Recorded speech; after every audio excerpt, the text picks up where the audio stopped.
This is KMJ at KMJNow.com or wherever you stream. Welcome to the Mark Capitan Show. This is attorney Mark Capitan, your host. Today's show is brought to you by the Capitan Brothers Law Firm. We've been serving the Central Valley since 1995. If you or anybody you know has been injured in an auto accident, a truck accident, or a motorcycle accident, give us a call at 559-498-8000. Or if you've been arrested or cited for a criminal offense, call us at 559-498-8000. Capitan Brothers, we are the Valley's law firm. Hey, folks, I want to say congratulations, Marcella, to your husband, Blake Taylor, and to Jeff Ayala for winning an Emmy for the KMJ 100th anniversary documentary that they did. So congratulations to Blake. Little clap in there. There you go. Good job, Blake. Good job, Jeff. All right, folks, listen. You've heard me on probably more than you want to know or heard occasion mention the name of one of my best friends. And he is, I love to say, world famous artist, Frank Arnold. But there's a title in one of the articles, I think it's from the New York Times or something, that says internationally celebrated abstract artist Frank Arnold. We've had years of friendship, probably close to 25 or more years of friendship. Years of personal mentoring by him. And not just in a art sense, in a business sense, in a psychological sense. One of my earliest interviews on the Mark Capitan Show. He's an artist, an advertising agent in the past, sign painter, and just all around great guy. And you hear me mention him a lot on this show when I'm talking to people, because a lot of the conversations that we had has really shaped, I think, who I am, who you hear on the radio today, what I've become in business and things of that nature. And so to have him back on the show, now that we are videoing the show so you could actually see this beautiful man, it is just a wonderful treat for me. So, folks, welcome to the Mark Capitan Show once again. Internationally celebrated abstract artist, truly, Frank Arnold. Welcome, Frank. Thank you, Mark. That was very nice. I'm so proud of you. You're proud of me? Yes, Thanks, buddy. Yes, I am. Listen. I hear that you're number one now. Don't tell Ray Appleton that. Well, he's out of town. So he's out of town. We get to say it. We have our number one spots in our certain areas, and I mistakenly said that I'm number one in the market, and Ray Appleton said, "Really? That's news to me. I thought I was number one." So you're not saying anything bad. He's gone. So. That's funny. Frank, by the way, you came to visit from Cabo, and we're going to talk all about Cabo and your art and all that kind of stuff. But all I know is I've gained 3 or 4 pounds since you've been back. Likewise. Really? Yeah, I think Carmen, my wife, said, "It looks like your stomach's getting bigger since you've been here." Thanks, Carmen. Not yours, mine. Oh, believe me, she's probably pointed out my stomach. I think the first time I met her, I had a mole on my face. It was a birthmark. I loved it. Since I was a kid, it was just this cute little mole I had on my face. I meet Carmen for the first time, and she says, "Oh, honey, nice to meet you. You're a very handsome man. You need to cut that mole off your face." Literally just like that, Marcella. I love her. Yeah, I love her too. But she's brutal. She is. She's brutal. How is Cabo and Carmen down there in Cabo and the gallery and all that kind of stuff? Well, Carmen or Cabo? Isn't Carmen's happiness Cabo's happiness? I think they're combined in my. She went on a trip to Europe, and I didn't know what to do. I was there all alone, and I have a little dog named Picasso, which I love him to death. My little buddy. But he's getting so old that he's having hearing and sight problems now. He's like 16 years old. So he's talking Picasso or you? Both. Picasso, and he's. He misses his mom. So I was really alone there, right? Other than the people that live there with us helping with the gallery, which is my Angel, which his name is Angel, right? Yes. So I have a lot of help there. So it's very nice. That's right. And Ebony, right? Ebony, she helps out. And Landon, their son, who walks Picasso every day because I don't want to walk him anymore. I don't want to do a leash, because when I used to walk him, we'd walk on the beach and he could do whatever he wants. Now I feel like I have to be a lifeguard to protect him, because he gets out there and take him away. I was about to say it's because Picasso doesn't want to walk that far anymore, or you don't want to walk that far anymore. I think so. Now I'm into viewing it instead of walking it. That was like a 5 mile hike we used to do every day. Yeah, it was a lot, and so, but now I don't do too much. I try to save all my energy for paintings, because I can't do that many days of painting. I probably do about 2 or 3 days of painting, and I do the rest is exercising so I can do the painting. Yeah, what's interesting, man, is an artist, you have a friend who's an artist, and they may go down and they may do a painting every once in a while. And we're going to talk about one of our really good friends, Richard Silva, that just passed, sometime in the next couple segments. But listen, you had your business as an advertising agent and your business as a sign painter back when you were younger and stuff like that. But the art thing is literally a art form that is part of your release, but you also treat it very, very seriously, almost as it's a business, not money-wise, but literally you're dedicated to going out there every week and painting. Yeah, it's a calling. If you're going to call yourself a professional artist, you really have to be producing about at least 30 major paintings a year. And so if you break that down, when I was younger, I'd do 50, and now I do maybe 30. And so are 30 pieces. And in that 30 pieces, there's many people that help. You have helpers that prime them, build the canvases, sand them.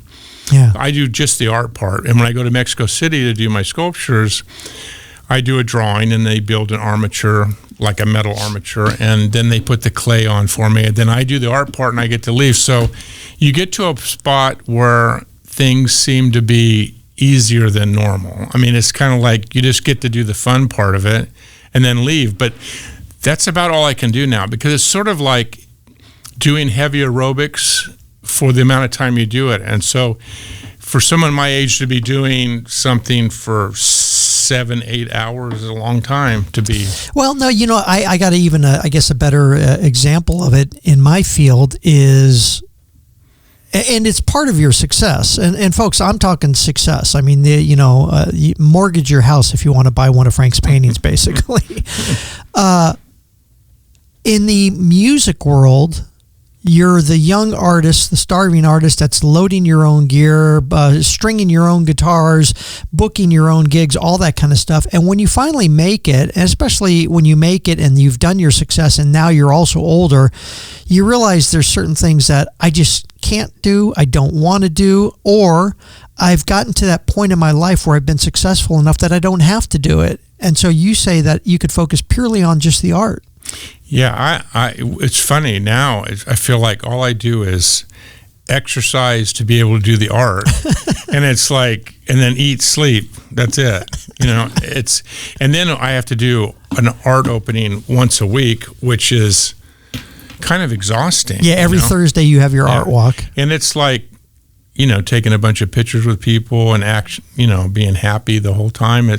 Yeah, I mean, listen, let's explain it to the folks too. It's Cabo San Lucas is where all the people go to party in the Cabo Baja area. You live in a town called San Jose del Cabo, which is the real city in that area. It's where the church was originally founded, and you're right around the corner from the church. Yeah. And every Thursday there's an art walk that you helped found, and you helped make a great, a bigger and bigger event. And now it's just huge. Yes. And every Thursday you have your art walk there, and you have to have basically a showing every Thursday. Yeah. Okay, so you may exercise for all that, and you say, I only sleep and eat, and then I go do my art walk. But believe me, every night that I talk to you guys are out with someone famous or someone, very, very well-to-do, and you have a nice life over there in Cabo. Yeah, it's kind of Disneyland for adults in San Jose del Cabo. And to make it kind of, so people can understand it, it would be kind of like for Fresno, Carmel area, blowing up really big. Yeah, huge. Yeah. It's like from the gallery, there's 40 restaurants, high-end restaurants you can walk to with this in a few minutes. And it's kind of magical sometimes. I mean, you feel like what's unreal about it is people are on vacation, so they're happy, and so it makes life easier to be around a bunch of happy people. Yeah. Because it's kind of, and they're really generous to me and kind, and they say great things. I get to take a bunch of pictures with people. And it feeds your ego. Yes, I get it. I think it's cute, really, basically. It's the happiest place on earth. It's like Disneyland. You're the Mickey Mouse of Cabos. Yeah, so no, I'm joking. Yeah. All right, we'll be right back with my very, very bestest of friends, Frank Arnold, internationally acclaimed artist. This is the Mark Capitan Show on KMJ.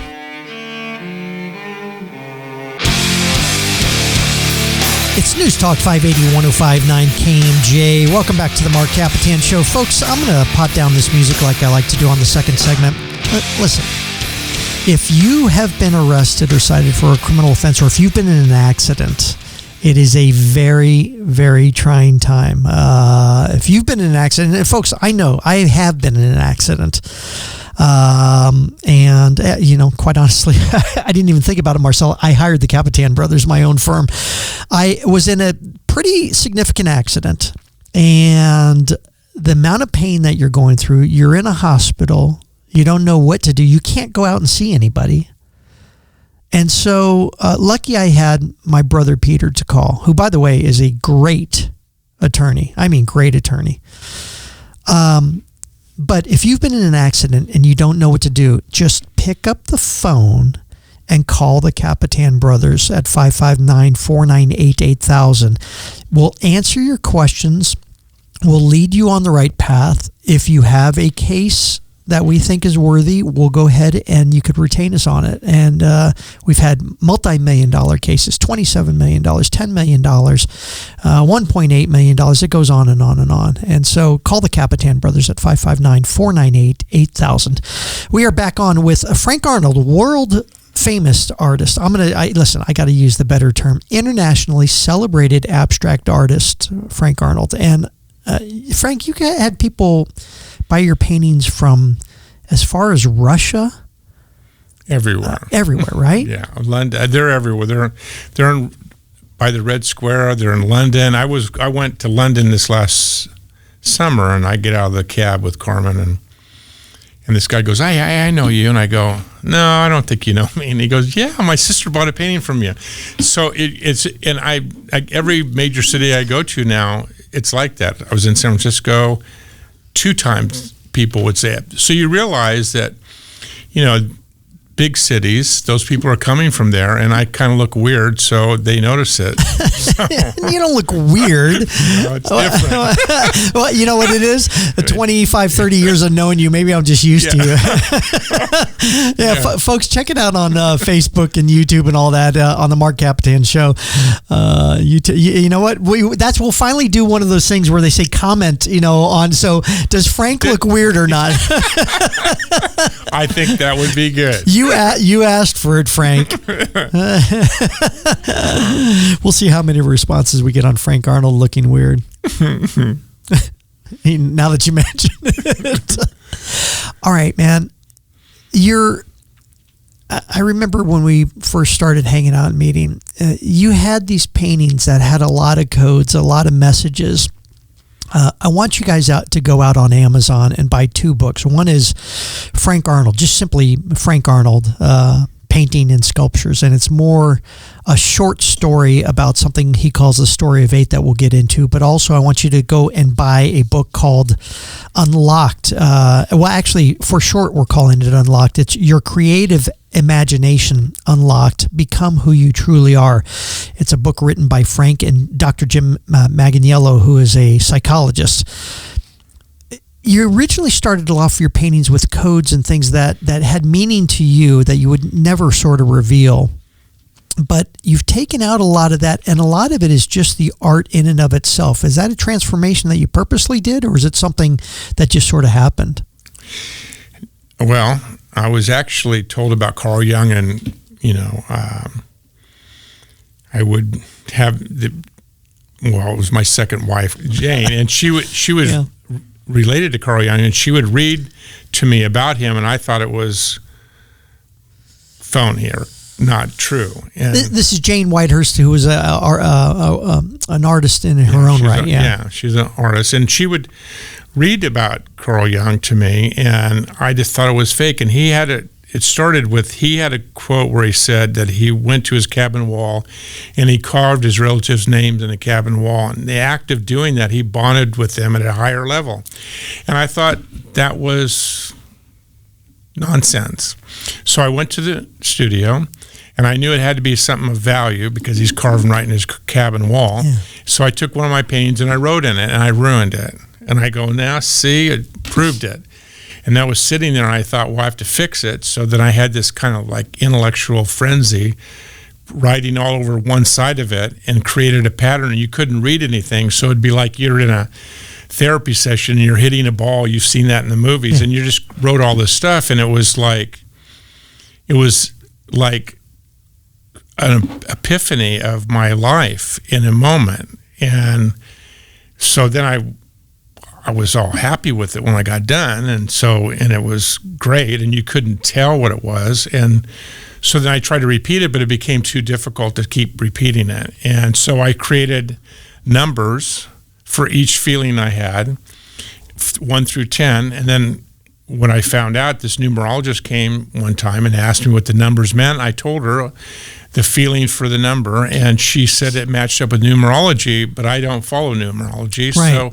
So it was your own code, basically. So somehow you're getting information delivered to you unconsciously. And so Carl Jung's big on synchronicity, and he's also collective thinking and archetypal images. And so the archetypal images are these figures, are messengers I paint at the gallery.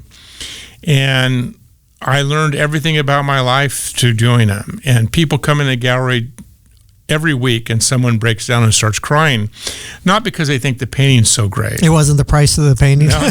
Okay. No, they see something about their life that's powerful. And if you have never really followed art, or you don't kind of grasp it, but art will tell you something of your future, or it'll tell you something that you might not ever know about your life, and it's very powerful. You know, I joke, folks, you got to understand the relationship we have. I joke around with them because we do have these very deep psychological discussions. We have these two chairs that face each other in each one of our kitchens. And we therapy to each other. And we what? Therapy to each other. Yeah, we therapy to each other. Yeah, absolutely, right. And so I'll have to crack a joke every once in a while. But yeah, I understand. I've been there at the studio when a person has broken down crying. It sort of drives me crazy, but it does. It's you liken it, and you have a sort of a theory regarding why people sometimes have an easier time hooking up to a song and in the sense of a baby's sound and stuff like that. But when they visualize, they're always trying to figure out what it means to you, the artist. And you have a line that you always say, well, no, what's it mean to you? And that's usually when the person starts breaking down crying. Yeah, well, they just come in, and what happens is that people really, almost everyone can relate to the concept of, I hear a song and it brings me back to where I was in that exact moment, they first love, whatever it is. And with artwork, it's sad that most people don't have a favorite piece of art like they have a favorite song, because I don't think they use their sight. You're hearing so much more powerful than sight. But if you get into it and you start going to museums, you start seeing it, you will have a favorite set of paintings that will be just like your favorite songs. And when people come, they're pretty experienced art people when they come on a beach vacation and they end up at an art gallery at night. So they're pretty curated already. Right. You know? And it's wonderful to see them respond to it. It's humbling, and it's not because I'm doing something way special. It's just that whatever I get is being given to me, basically, and I kind of just follow it. Yeah, you say that it's not something that it's purposeful that you do. You think it just comes from somewhere you don't even know where, basically. You know what? I just show up. I show up in the gallery or the studio and I paint, and at the end of the day, I get something. We are on with Frank Arnold, a celebrated international artist and a good friend, one of my best friends. All right. We'll be right back after this on the Mark Capitan Show. This is KMJ. This is News Talk 580 1059 KMJ. Welcome back to the Mark Capitan Show. Check us out streaming. The Mark Capitan Show is videotaped also, so check us out streaming on YouTube and on Facebook. Also go to kmjnow.com for the podcast of this show. If you want to show a friend or tell a friend about it, they can check it out at kmjnow.com and check out the podcast. Like, subscribe, do all that stuff that those young kids do. So I don't know all the terminology, Marcel, you do. I don't know it. Hey, let's get that music back on. American-Made Concerts. Looking for great rock and roll entertainment? Go to americanmadeconcerts.com. They have great shows coming up. Gilby Clarke, Zepp LA. That may have passed already, huh, Marcella? Yeah, since we pre-taped these things. Go to AmericanMadeConcerts.com for all your great rock and roll entertainment. We are back on with Frank Arnold, celebrated international abstract artist. There's a great quote, and you could get his book, Your Creative Imagination Unlocked, Become Who You Truly Are, on Amazon.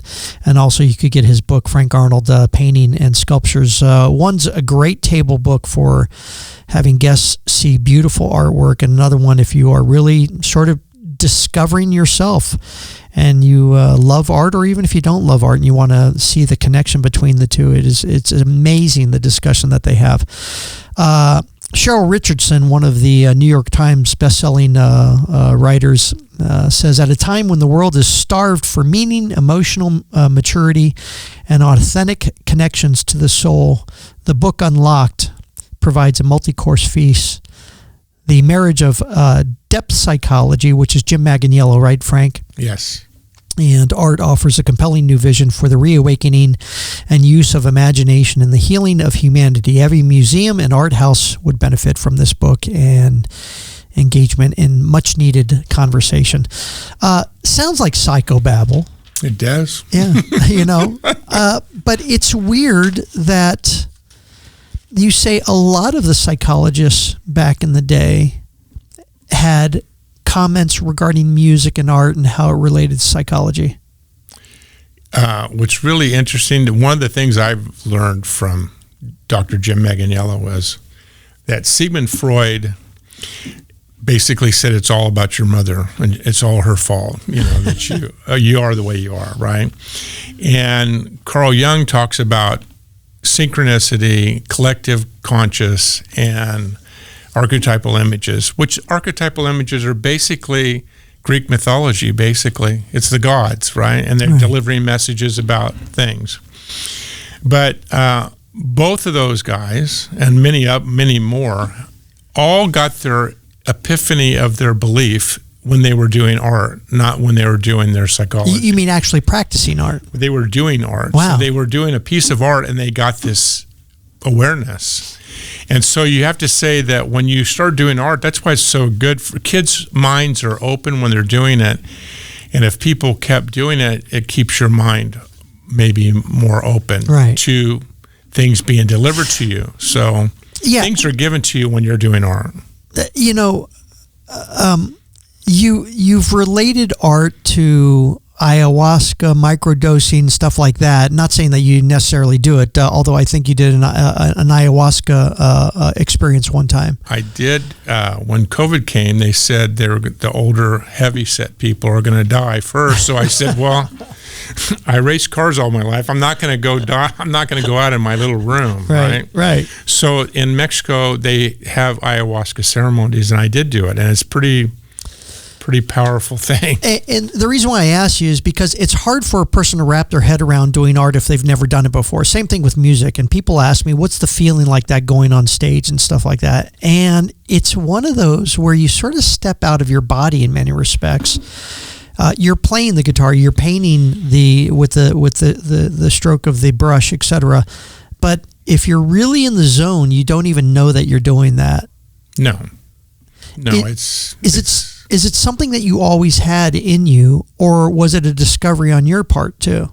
I think back of it, and I remember flashes of me as a kid, and I was laying on the lawn, and people would drive by and thought I was dead because I'd laying there with my arms and legs flat out and looking at the clouds and stuff. And so I've always kind of daydreamed, right? School was kind of easy for me to get good grades. Not that I was a great student, but I could get good grades easy. And I would just daydream because it was more interesting. It's funny because one of the questions I had is what, and I didn't want to specifically say what painting did you see that inspired you to do it, but what image was it? And it's funny that you say, yeah, sitting up there looking at the clouds. Did you see those clouds and that imagery as something that was artistic, beautiful? I don't know if you could relate it because you were such a kid. You were a kid at the time, but did it spark something on the right, the whatever brain side of the brain is the creative side of the brain? It's the right side is your creative thought pattern. But I would say no. I kind of was an observer then. I was kind of observing things. But I think that when I first started doing art in school, I was adopted, and I look back now, and I was doing pregnant females with no heads and stuff, or in paintings with heads with no faces, because mother and child, and you start realizing, shit, you're trying to figure out where you're coming from because you don't know who your mother is. Yeah. And so you know, it's so obvious now when I look back, but then I thought I was just doing something that someone else wasn't doing. But so you start looking at it and you start thinking, it's pretty, to look back in life and look at my paintings from the beginning to now, you understand what the whole path is. Yeah, I see some of the early paintings and there are just no faces. And even today, there's no faces. You're not sure, and you've never really revealed the person that's in many of the paintings that you have. But, and folks, I want you to go get the books to read what's called The Story of 8, which is Frank's relating the day, the year at 8 years old when he found out that he was adopted and how it's basically shaped his life. But do you recall, other than school, the first time of making an attempt to create a painting or something artistic and what that was like, what that feeling was like? I remember the moment when I found out, when I did the figure, or my first messenger, and I drew an 8 in the chest, and I realized 8 was me, and I saw my whole life flash in front of me, and for all the stuff I had forgotten, it was sort of like being, you've seen movies where people come out of amnesia or something. That's what it was like. It was like, boom, I remembered everything at one moment. And that's what Carl Jung talks about. He talks about bonding at a higher level with everything. It's collective conscious of the whole world, basically. It sounds corny, but yeah. I think it's true. Do you think when you put that 8 down on the heart, did you already make that connection of I was 8 years old when I was told I was adopted and therefore I'm putting this 8, or did it just sort of come out and all of a sudden you looked at the painting as if it was something new to you too? It came to me in a flash. And I'll say one thing that's happened. This 6-year-old boy has given me the best art quote, more than the New York Times or any of the art critics. He said, I like Frank. He paints like a kid, and he laughs like a kid and paints like a dragon. Yeah. And I always thought it was so accurate. And he's the only person that's ever known without being told, what the 8 meant or anything. He wouldn't speak. He had gone to museums all the time. He wouldn't talk to anybody. I asked him if he wanted to paint in my painting, and he went over and he drew in my painting. He drew like an 8, and I didn't know it was an 8. It looked like a snowman, right, circles with the head. And then I realized later he was painting 8 as me with a dunce cap on top and laughing. And it's like, oh my God. I mean, he's more brilliant than any person I've ever met to be able to put that all together. And I don't know how he did it, but he did it. He knew. Well, listen, I know the kid that you're talking about whose family travels down to Cabo all the time. He is a brilliant kid. He's probably one of the most genius kids you ever want to meet. But yeah, at 6 years old, he made that connection. We are on with Frank Arnold, celebrated international artist. We'll be right back after this on the Mark Capitan Show. This is KMJ. This is KMJ at KMJNow.com or wherever you stream. Welcome back to the Mark Capitan Show. We're going to get right back into it with my buddy, Frank Arnold, the internationally acclaimed abstract artist. Hey, Frank, can anybody paint? Yeah. You think so? Yeah. I mean, it's just like when you go to preschool and you watch them. Some are better than others, but everybody does a pretty decent job, you know. All right, a fun question here. If you want, and this is a dumb radio question, quite honestly. Okay, so what artists, you studied them, what artists would you have loved to have met and had a sit-down conversation like this with you and me? Oh, gobs. Of course, Picasso, Cy Twombly. I mean, yeah, I think Cy Twombly's your guy, right? Yeah, I think he's. If I feel like I could paint like him, and I'd be really proud of him, but I think it's cheating, and I don't like people who cheat because there's no point in doing somebody else's. What do you mean cheating? By trying to copy somebody? I see some artists, and they'll show them reading a book about Cy Twombly, and then they'll try to paint Cy Twombly paintings, and I think that. You know, that's not the purpose of art. The purpose of art is to give something to the world no one else has seen before. And it's, you know, sometimes people say, how come you keep painting the same thing over and over? And you think if you paint every day of your life, it's not enough to impact the world. I mean, there's 10 million artists in the world. Yeah. I mean, it's so your little Mark, if you're doing 50 paintings a year and you do 30 years of 50 paintings, it's not that many paintings. Yeah, right. Yeah. So you should try to do them, and not all of them are going to be good. So right. Well, you know, it's a prime example, and I have them as something I wanted to discuss. Is we lost here in the Fresno Central Valley area, we lost a great artist, a guy named Richard Silva. Yeah. And you told me basically that you believe he was the most real out of any artist you've ever met, basically. Yeah, he's, you know, the part I'm upset with is that he didn't get to do it on really good materials. He kind of did the art for art, and he didn't protect them as much as he should have. Yeah, it's funny. He would paint on just pieces of leftover cardboard, pieces of wood, doors, whatever it was. And what's interesting is you always said this is a guy that works every day at his craft, every single day. Had hundreds, if not thousands, of paintings in his place, and I have about 6 of them, luckily. But then your daughter, I was at your daughter's house, and don't ask why, by the way, no, and she has one of his from his final years painted on a good piece of canvas with good paint, nice. And it's phenomenal. Yeah, it's good. It's real, and it's like when you really get someone who's a real artist and they're really doing their own thing, and they're not trying to paint for, you know, ego or anything else. Fame, yeah, right. Yeah, right. Whatever it is, if they're trying to do something from their soul, you can see it. I mean, it's wonderful. You know, it really is. You've also said that, and we also lost another great artist here in town, Chris Sorensen. Another great guy, and just be sorely missed. Sort of. Word to the artists out there is with a guy like Richard, etc. You've told me because you built this beautiful gallery in Cabo. You're now building a beautiful house over there, a brand new house over there, right? Mm-hmm. But your goal was never to have this beautiful gallery to paint in and this, that, and the other thing. You've always told me, Mark, you could spend your whole time trying to find the perfect or create the perfect place to do your art, or you could just go out and paint art. Yeah, what's interesting about art, and sometimes you see these beautiful studios. I mean, they're just outrageously beautiful, right?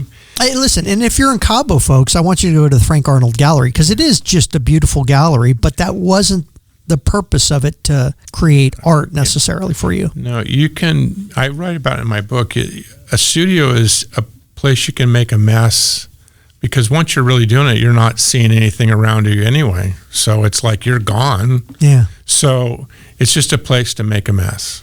It's not going to be hurt anything else. And you need ventilation because it's well, smells. Especially with you, because you do the oil paints. You actually refined your art in a way that most people wouldn't think of, and that is you were doing these great paintings, and they were starting to sell for a lot of money, but you said, I need to take it a step higher, because you actually studied what the great masters did and how they mixed their oils and what the materials that they used to make sure that your paintings were not only beautiful looking, but that they were long lasting, and they used the right materials to really show off the art. What's interesting is that when it's all said and done, and you go on trips to Egypt or anywhere you go, when it's all done hundreds of years later, the only thing left is art. So you better make sure you're doing a decent job on it, right? Otherwise, it's not going to be there for people to see. But I mean, it's kind of odd. I mean, there's art history. I mean, there's history books about history. There might be museums, but all that's left is the art. Well, and listen, you saw some of the pictures from my brother Peter and Christy's trip to Egypt. You're right. That's all there was big old stone buildings, but inside these beautiful pieces of art. Well, it goes back to the cave paintings. I mean, that's it.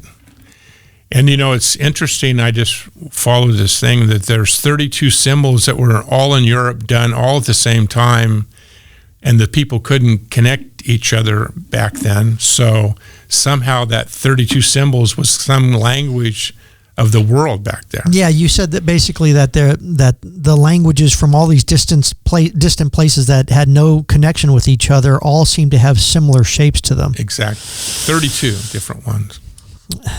Well, listen, were some of them the figures that you have on your paintings? That's where I got all my ideas.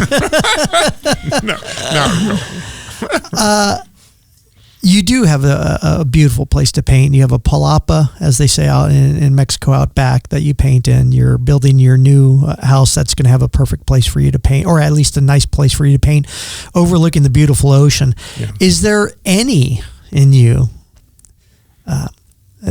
guilt that you're not the penniless artist of Van Gogh and Rembrandt and all those? Is there something that says, gee, that the art was should be created by a guy who is dying his last, he has his last penny to him, basically? Well, art, I've always said money is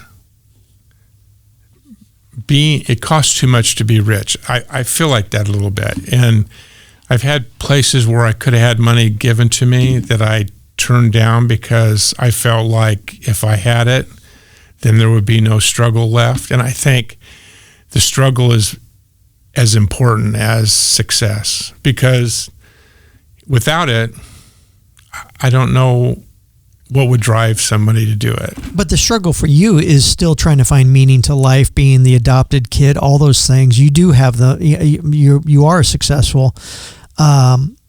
You've explained to me that you've in your businesses as a ad agent, as a sign painter, you've made it to the top and lost it all, and it just doesn't mean anything to you. The money part, right? No. So you find a struggle somewhere else. Well, I just think everybody in life struggles, and some people have health struggles. Some people have financial troubles. I think it's sad. That part is sad for me, that people don't get to have simple pleasures like doing art and making money because they have to go to a job and instead of doing something that's more fun. But I think people should do what they like to do, because Well, you know what I like to do, and that was hang out and talk to you. And we've given a little glimpse to the audience out there what we do pretty much every day of our lives. And so, Frank, it was just a pleasure having you on the show. I appreciate it. Thank you. Frank Arnold, the internationally acclaimed artist, Frank Arnold. Thanks for being on the Mark Capitan Show. We'll see you next week on the Mark Capitan Show. Thanks to my producer, Marcella Solorio Taylor. This is KMJ.